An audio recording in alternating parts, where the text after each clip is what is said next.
આ કોંગ્રેસની દશા છે. તમે વિચાર કરો. અને આ કોંગ્રેસને સંપૂર્ણપણે જ્યારે એમનો ચૂંટણી ઢંઢેરો આવ્યો ને ત્યારે મેં કહ્યું હતું આ મુસ્લિમ લીગની છાપ છે આમાં. અને એક પછી એક પાના ખોલવા માંડ્યા છે. હવે એમણે માઓવાદી ઘોષણાઓ કરવા માંડી છે, નક્સલવાદી. એમણે કહ્યું છે હવે એમણે પાર્ટી તો બરબાદ કરી, હવે હું તો મર્યો તને મારું એ મૂડમાં દેશને બરબાદ કરવા નીકળ્યા છે. એમણે પાર્ટી તો તબાહ કરી દીધી, દેશને બરબાદ કરવા નીકળ્યા છે.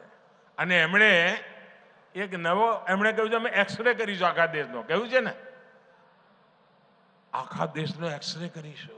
એટલે તમારા લોકરમાં શું પડ્યું છે એક્સરે, તમારા ઘરમાં શું પડ્યું છે એક્સરે, તમારું બેંકમાં શું પડ્યું છે એક્સરે, તમારા ત્યાં કંઈ દાગીનો બાજરાના કે જવારના ડબ્બામાં રાખી મૂક્યો હોય એક્સરે, પછી લૂંટી લેવાનું. આ એમણે મેનિફેસ્ટોમાં કહ્યું છે જે બધું છે પછી જેની પાસે નથી એને વેચી દેવાનું. તમે આ ગરીબી વેચવા નીકળ્યા છો ભાઈ. આ દેશને તમે તબાહ કરવા નીકળ્યા છો. શું માંડ્યું છે તમે? તમે વિચાર કરો. એમણે બીજી એક વાત કરી. એમના એક ખેરખા બેઠા છે વિદેશમાં, એમણે ત્યાંથી સંદેશો આપ્યો અને જાહેરમાં કહ્યું આપણે ત્યાં દરેક મા બાપ એની ઈચ્છા હોય ને કે ભાઈ મૃત્યુ પછી સંતાનોને કંઈ ને કંઈ આપીને જવું. દરેક મા બાપની ઈચ્છા હોય કે ના હોય?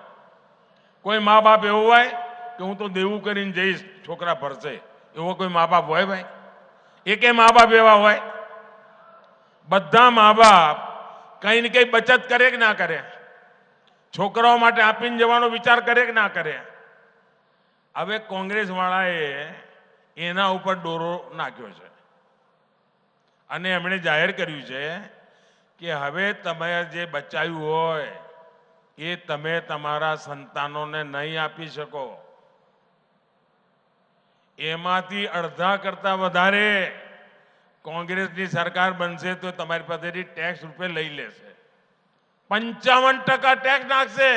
એટલે માનો કે તમારી પાસે 10 એકરનું ખેતર છે અને તમે છોકરાને સંતાનોને 10 એકર આપીને જવા માંગો છો તો તમારા 5 એકર સરકારમાં ગયા ને 5 એકર રહ્યા.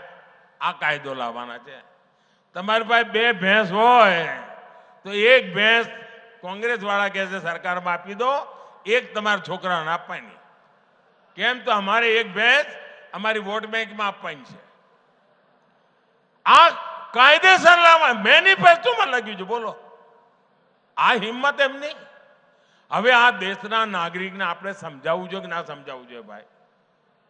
અમે તો તમારી તાકાત વધારવાનું કામ કરી રહ્યા છે. એ તમે ભેગી કરેલી તાકાતને લૂંટવાનું કામ કરવાનું વિચારી રહ્યા છે ભાઈઓ.